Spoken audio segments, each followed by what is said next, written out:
Hello all, hello, and welcome to Steve Swift's Rambling Reviews. Now, I said I'd do this regularly, and I haven't. And I feel very bad that I haven't. I feel like a bad boy, bad boy. And it's because a lot of things have happened. I do my podcast, as you know, Steve Swift's Rambling Reviews. There you go, Steve Swift's Rambling Reviews. And I do them in an audio style, and I don't often do the TV style unless it's for Law, live audio wrestling, the boxing stuff. I do a lot. And so this has kind of fallen by the wayside, and it's a shame because I should have done it. And here's me looking at my notes because I want to make notes on the 2nd of the Anno Mundi.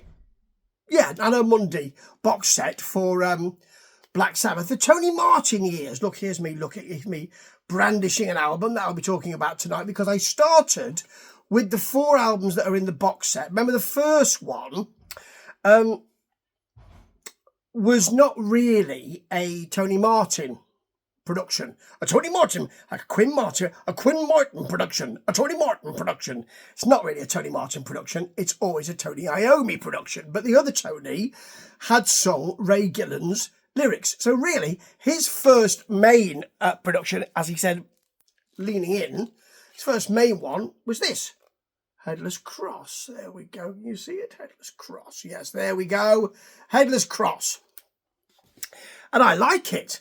But you see, the thing is, they thought for this next release that, or rather, I don't know what I'm talking about, Ian Gillan. He's on Born Again. Don't know why he came to my mind. Born Again's a terrible album, in my view, and maybe I will review it. However, it was thought by Tony Iommi that in conversation, I think, with Cozy Powell, and they produced this album together, folks, it was thought that it may have been, some of the lyrics may have been too kind of demonic. Ooh, because, you know, Black Sabbath is thought to be a sort of do. Blimey, I went all broken then, didn't I? And all that, you know, what is this strange, all that. Nativity in Black and all that stuff. And so it's thought of as being a demonic band. You know, there's the story of them playing a festival in America, and there was a big cross across the way on a cliff face, and it burned. You know, the light probably hit it, the sun hit it, and it lit up, and people went, "Oh my word, they're demons." And from Geezer Butler talks about flirting with that idea. By the way, look, New York Cosmos. Watched a documentary today on New York Cosmos. Well, it's great. And I'm very into the NASL because that was part of my childhood in the UK. Not in America, in the UK. That's how sad it was. Anyway, yeah, Geezer Butler talks about flirting with that and having a bad time and therefore thinking, that's enough of that, and I'll leave it. However, to get back to Headless Cross, he said, looking down at Headless Cross on the desk there, Headless Cross. They thought it was a bit too demonic, some of the lyrics, and so they asked him to come up with something else, and he did. Generally around Norse mythology, not North mythology, North misogyny. Well, that's a different kind of podcast, isn't it, or video? Yeah, I mean, we could be on all day for that, arguing for and against, and all that, you know, not for and against, must be against, but arguing whether it is or it isn't. Anyway, that's something else. This is rambling. And so he came up with North mythology. Can't say it. No, I still can't say it. Norse mythology lyrics. There we go. I won't be saying that phrase again, I don't think. And many people thought this next album was a concept album around Norse mythology. There, I've broken it. Now I can do it. And Neil Murray, who played bass on this, says, no, of course not. It was just a load of lyrics around that. And so we have this 1990 album. Oh, it's the wrong way. Cheer. Quite a lot of Norse stuff on here. And it's the least of the 4 albums for me. There's Cross Purposes to come. That's the last of the 4 albums with Tony Martin. And there is, it's the last one, I think. And then we've got Forbidden. I mean, in the middle of this, you've got Dehumanizer, haven't you? And I might have a look at that.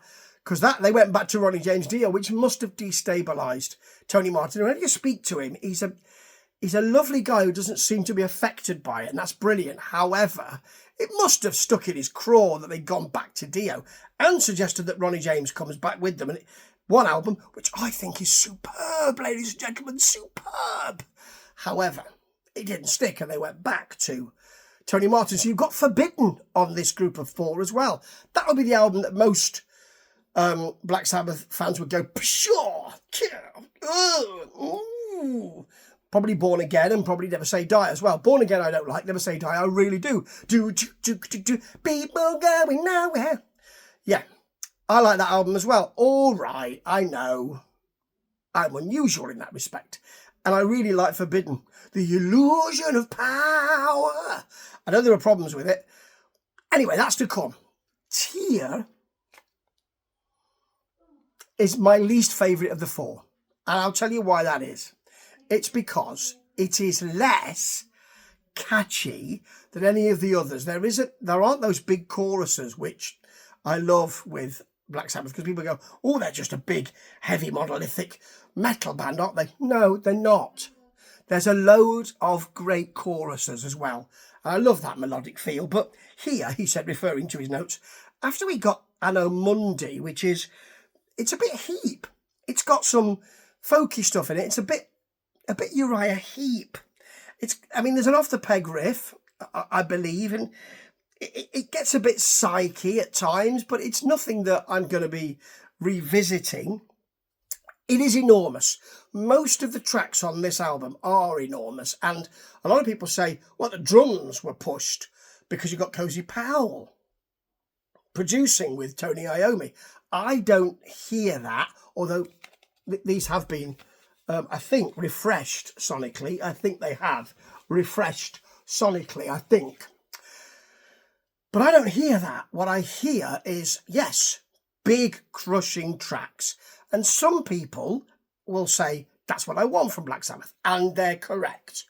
I am thinking, well, I want those great melodies as well. And I am correct. We all are. However, this is my podcast or my video, so I'm telling you what I think. And you can tell me what you think in the comments. The Lawmaker is more accessible. And it has a massive solo. It's rambunctious, I think. And the sound, I thought on here, is sometimes a little bit stretched.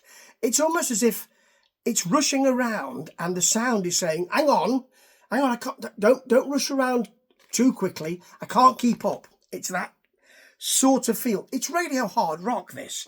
Now, Jerusalem, it's got a huge catchy chorus. You know, I said there weren't any catchy choruses. There are. It's just that they're not as big as... I don't go away thinking, oh, I'm singing that Jerusalem chorus. I mean, it does have a big chorus to it. I just don't think it's anything massively special. We've got Odin's Court, which is a sort of precursor to Valhalla. Oh, yeah, we've also got the Battle of Tyr on this. And that's another thing. I mean, you do have a sort of filmic synth feel to that. And those two tracks together, I'm thinking, well, didn't you have enough material? Maybe I'm being naughty here, I don't know. But I'm sort of thinking, maybe you should have... They sound like you're running out of things. Now, Valhalla, though, is a real centrepiece. I mean, it's got a big old school metal riff to it, and I like that. I think that works really well. You know, Iommi does this so well. And it's a real talent, isn't it? So you've got a big bass. Neil Murray's got that big bass, which, you know, it's quite free. Geezer used to love doing that. It is an enormous feel. Then you've got to finish Heaven in Black. It's got some paradiddles from Mr. Sounds better than that. From Mr. Cozy Powell. Much missed, I have to say. And again, a really sort of rapscallion type riff. They're really enjoying themselves. Now, Tony Martin doesn't sound as much like Johnny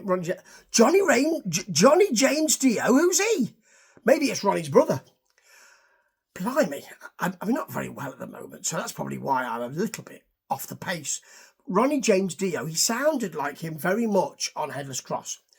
Here, he doesn't sound like him as much. He's starting to find his own voice here. However, he does sound like him in this Heaven in Black track.